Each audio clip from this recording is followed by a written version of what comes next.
English మాట్లాడడానికి భయపడుతున్నారా? అయితే మీకోసమే ఈ స్పోకెన్ ఇంగ్లీష్ క్లాసెస్. వెంటనే కాల్ చేసి జాయిన్ అవ్వండి. నమస్తే రమగారు. నమస్తే జయ. రమగారు, మనము అక్బరు, బీర్బలు, తర్వాత తాన్సేన్ ఇలాంటి కథలు చెప్పుకుంటూ ఉంటాం. కొంత గ్యాప్ వచ్చినట్లు అనిపించింది. వీళ్ళ స్టోరీస్ మళ్ళీ ఏమైనా రిపీట్ చేద్దామా? బీర్బల్ గారి కథలు కాకుండా మనం ఎప్పుడు చెప్పలేదు కదా, తాన్సేన్ సంగతి చెప్తాం. ఓకే. ఈ తాన్సేన్ అనే ఆయన ఏంటంటే సంగీత విద్వాంసుడు. అక్బర్ పాదుషా కాలంలో బీర్బలు అక్బర్కి చిలికాడుగాను మంత్రిగాను ఉండేవాడని, తాన్సేన్ వాళ్ళ ఆస్థాన గాయకుడు అని చెప్తారు. తాన్సేన్ చాలా అద్భుతమైన గాయకుడు. సంగీతంలో మహాద్భుతాలు చేశాడు ఆయన. అయితే ఏమైందట, ఒకసారి బీర్బలు అక్బరు మాట్లాడుకుంటున్నారు. ఏదో ఏదో సందర్భంలో మాట్లాడుకుంటూ సంగీతం గురించి వచ్చి, దీపక రాగం బాగుంటుంది, దాంతో దీపాలు వెలిగిస్తారు అని బీర్బల్ అన్నట్టు. అనేసరికల్ నేను ఎప్పుడు వినలేదే, తాన్సేన్ ఎప్పుడు పాడలేదన్నాడు అక్బర్. అయితే బీర్బల్ ఏమన్నాడంటే, ఈసారి అడగండి, ఈ రాగం పేరు చెప్తే ఆయనే పాడతాడు అనేసరికల్లా ఒక మర్నాడో మూడో రోజు బీర్బల్ ఆస్థానంలో ఉన్నప్పుడు, అదే తాన్సేన్ ఆస్థానంలో ఉంటే అక్బర్ గారు అడిగాడట, దీపక రాగం పాడి వినిపించండి అని. ఈయన గతుక్కుమన్నాడు. దీపక రాగం చాలా అద్భుతమైన రాగం. ఆయన మాట్లాడకపోయేసరికల్లా అక్బర్, మీకు రాదా అంటే వచ్చు, మరి ఎప్పుడు ఎందుకు పాడలేదు అంత అద్భుతమైన రాగం. బీర్బల్ కూడా చెప్పాడు చాలా అద్భుతంగా ఉంటుందిట. ధర్మగురు, నేను అంతఃపురంలో కూడా చెప్పాను, జనానాలో కూడా మాట్లాడితే వాళ్ళందరూ అన్నారు దీపక రాగం చాలా అద్భుతంగా ఉంటుంది, సరిగ్గా పాడితే దాంతో దీపాలు వెలిగించవచ్చుట, మీరు అద్భుతం ఏమిటో నాకు చూపించాలి, పాడాల్సిందే అని. ఈయన బాధ ఏంటంటే, తాన్సేన్కి దీపక రాగంతో తనకి ఒక విరుగుడు రాగం ఉంటుందట. ఈయన అందుకని పాడలేనన్నట్టుగా చెప్పాడు. కానీ అక్బర్కి నచ్చల. సభలో ప్రస్తావించిన తర్వాత, తాన్సేన్ మీ మాట వినలేదు అంటారు కదా అందరూ. అవును అవును. అయితే ఆ బీర్బల్ కనుక్కున్నాడు, ఏమిటి అన్నాడు. ఏమిటి అంటే, ఈ దీపక రాగంతో ఒక సమస్య ఉంది, దీపాలు వెలుగుతాయి కానీ గాయకుడికి విపరీతంగా ఒంట్లో కడుపులో మంట వచ్చేస్తుంది. ఓహో. అది ఉపశమించాలంటే దానికి రివర్స్ విరుగుడు రాగం ఉంది, మేఘమల్హార రాగం. దీపక రాగం పాడిన తర్వాత మేఘమల్హార్ పాడాలి.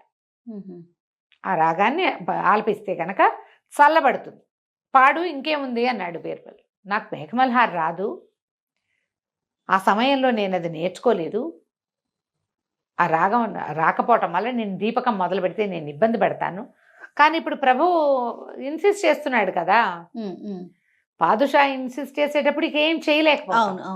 ఇక తప్పనిసరి పరిస్థితి అయ్యి తాన్సేను ఆ దీపక రాగం పాడడానికి ఒప్పుకున్నాడు. ఓకే. పెద్ద బంచులుగా అన్ని దీపాలు అరేంజ్ చేసి నూనె పోసి ఒత్తులేసి సిద్ధంగా ఉంచారు.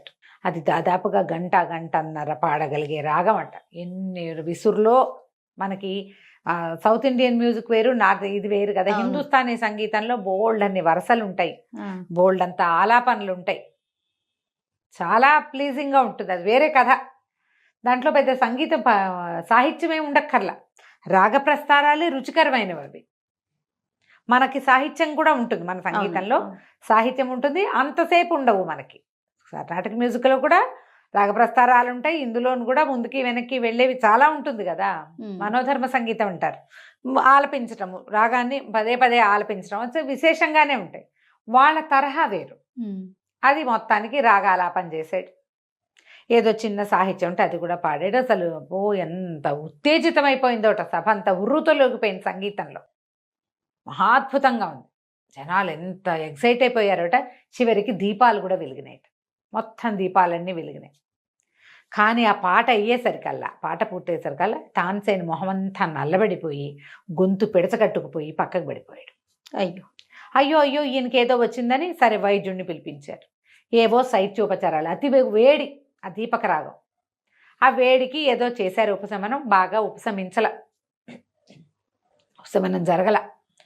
ఆ మొహం నల్లగా అయిపోయింది, స్కిన్ అంతా నల్లబడిపోయింది, కళ్ళు జ్యోతుల్లా ఉన్నాయి, జ్వరం వచ్చినట్టుంది, గొంతు మంట, కడుపులో మంట, ఒళ్ళంతా సర్వాంగాల్లోనూ మండుతున్నట్టుగానే భావన. సరే ఏదో శైత్యోపచారాలు చేశారు, గంధం పట్టి వేశారు, అరిటాకులు కప్పారు, తమలపాకులు తెప్పించారు, అక్కడి నుంచి కలువ పువ్వులు అవి చేశారు, విసనకర్రలు కూడా తామరవాకలు విసనకర్రలే చేయించారు. ఏం చేసినా ఉపశమనం లేదు, పూర్తిగా తగ్గలా బాధపడుతూనే ఉన్నాడు. కొంత మంట తగ్గింది వీటితోటి. అక్కడి నుంచి సరే ఏమన్నారు, కొంతమంది సలహా చెప్పారు, ఈయన కొంచెం నదీ తీరానికి పంపిస్తే చల్లగాలికి నదీ తీరంలో కనుక ఉంటే కొంచెం తగ్గచ్చు అన్నారు. అప్పుడు నదీ తీరం ఏమనుకున్నారు, ఈ ప్రాంతాలు కాకుండా ప్రశాంతంగా కూడా ఉండాలి, ఆయన ఒక్కడే ఉంటే ఏదో మెల్లిగా ఆ రాగం ఈ రాగం పాడుకుని స్థిమితంగా ఉంటాడని ఏం చేశారు, అప్పట్లో వీళ్ళు గుజరాత్ రాష్ట్రాన్ని జయించే ఉద్దేశంలో ఉన్నారు. ఆ ప్రాంతంలో సాబర్మతి నదీ తీరానికి పంపించారు. అక్కడ నది ఉంది కదా, అవును, అది చల్లగా ఉంటుంది అక్కడికి పంపారు. పంపితే ఈయన ఆశ్రమంలో తిరుగుతుండేవాడు. ఆశ్రమం అంటే అది ఆ నదీ తీరంలో ఏదో ఒక కుటీరం లాంటిది ఏదో వేసి ఇచ్చారు ఆయనకి. ఫ్యామిలీ కూడా ఉండుంటుంది. అప్పట్లో ఏంటంటే ఈ మన ఏమన్నాళ్ళు వెళ్ళిన మొఘల్స్ గుజరాత్ను కూడా జయించేందుకు ప్రయత్నాల్లో ఉన్నారు. ఓకే, కొంత వార జయించారు కూడా. అయితే ఈయన ఈ నదీ తీరంలో తిరుగుతూ ఉంటే కొంతమంది ఆడవాళ్ళని చూస్తుండేవాడు. పొద్దున్నే నీళ్లు మోసుకుని వచ్చి నదికి వచ్చి నీళ్లు పుచ్చుకుని వెళ్తుండేవాళ్ళు. ఈ మోసుకెళ్తున్న వాళ్ళల్లో 2 అమ్మాయిలు కనపడ్డారు ఈయనకి.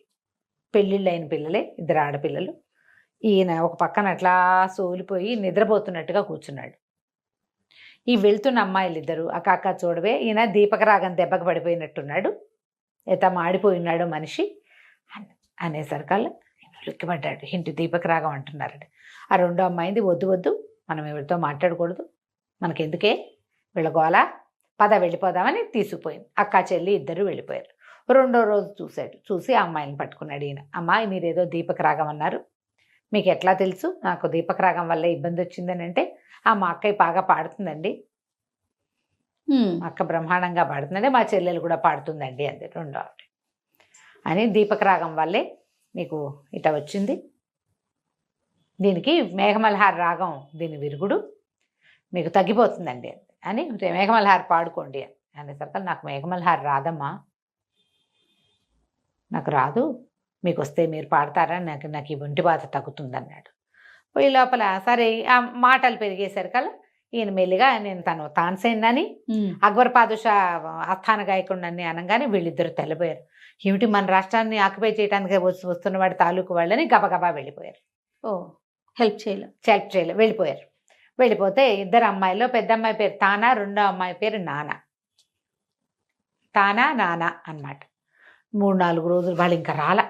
4 రోజులు రోజు వెయిట్ చేశాడు ఈయన ఆ చెరువు దగ్గర, నది దగ్గర ఉండి 5-6 రోజుల తర్వాత మళ్ళీ పట్టుకున్నాడు. అమ్మ, ఎంతో బాధపడుతున్నాను, నదీ తీరం, ఇది అవకాశం బాగుంది, పాడండి అమ్మా అని అడిగాడు. అడిగితే, మీరు ఎవ్వరికీ చెప్పకూడదు మేము మీ దగ్గర పాడామని, కేవలం మీకు సహాయం చేయడానికి ఈ 4 రోజుల నుంచి ఆలోచిస్తున్నాము, ఎవరికీ చెప్పకుండా ఉంటామంటే పాడతామన్నారు. అనేసరికి సరే అని అన్నాడు. సరేనంటే నదీ తీరంలో తెల్లవారుజామున రేపు పొద్దున్నే రండి పాడతామని.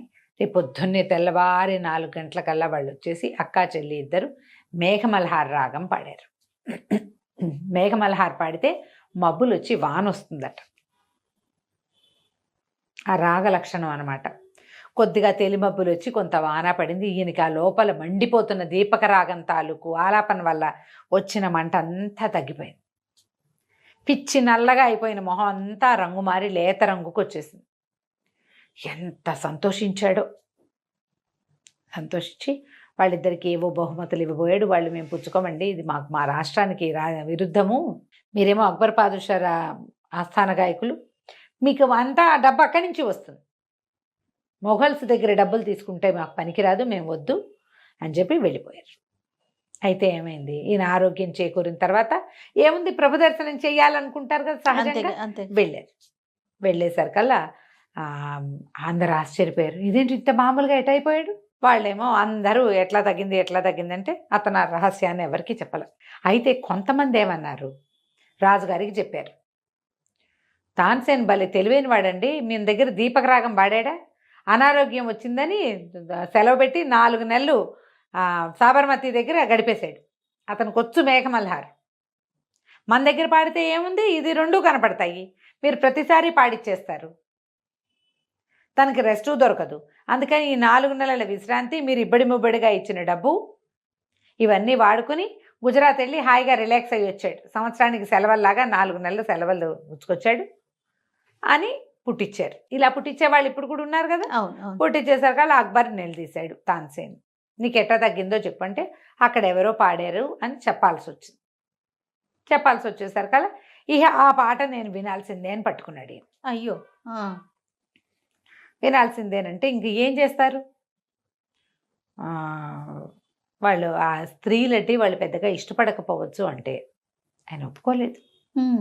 మనం దాన్ని జయించబోతుంటే, గుజరాత్ మన కైవసం అయిపోతుంటే, మన పాలనలో ఉన్నవాళ్ళు మనకు కాకపోతే ఎవరికి వినిపిస్తారు పాట?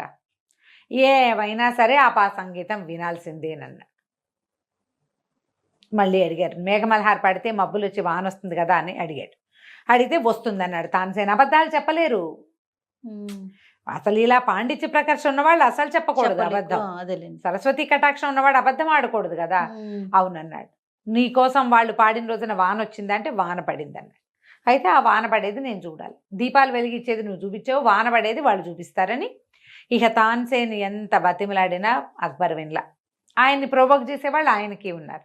అక్కడి నుంచి మొత్తం మూకుంబడిగా ఆస్థానం అంతా వెళ్ళిపోయింది అక్కడికి. అక్కడ వాళ్ళకి కబురు చేశారు, ఇట్లా అక్బర్ పాదుషా వీళ్ళందరి ముందు పాడాలి అని. అమ్మాయిలు ఇద్దరు పాపం ఏం చేస్తారు, సరే పెద్ద సభ అది అరేంజ్ చేశారు. ఒప్పుకున్నారు వాళ్ళిద్దరు కూడా. ఒప్పుకున్నారు. ఇంకా వేరే దారి లేదు, గత్యంతరం లేదు, గత్యంతరం లేక సరే పాడతామన్నారు. సరే పాట అయిపోయింది. అసలు వాన పడుతోంది. వాన అన్ని చోట్ల మబ్బులు మూసుకొచ్చేసినాయి. అక్కడో జల్లు వర్షపు వాసన, వర్షపు గాలి వస్తుంది. ఈ అమ్మాయిలు ఇద్దరు లేచి నిలబడి సభకు ఒక నమస్కారం చేసి ఒకళ్ళనొకళ్ళు కావలించుకుని కెవ్వమని కేక పెట్టి పడిపోయారు. ఏమైందో తెలియలేదు, పరిగెత్తుకుంటూ వెళ్ళారు. ఇంతలో వాళ్ళ భర్తలు కూడా పరిగెత్తుకుంటూ వచ్చారు. వాళ్ళ ఇంట్లో ఉత్తరం రాసి పెట్టి వచ్చారు.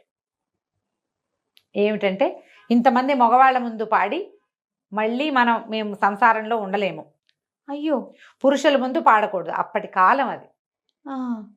తాన్సేన్ ఒక్కడికి మేలు చేయాలని, ఆయన జబ్బుతో తీసుకుంటాడని ఆయన కోసం చేసినందుకు ఇట్లా ఇంతమంది మగవాళ్ళ మధ్యలో కూర్చుని పాట పాడవలసి వచ్చింది.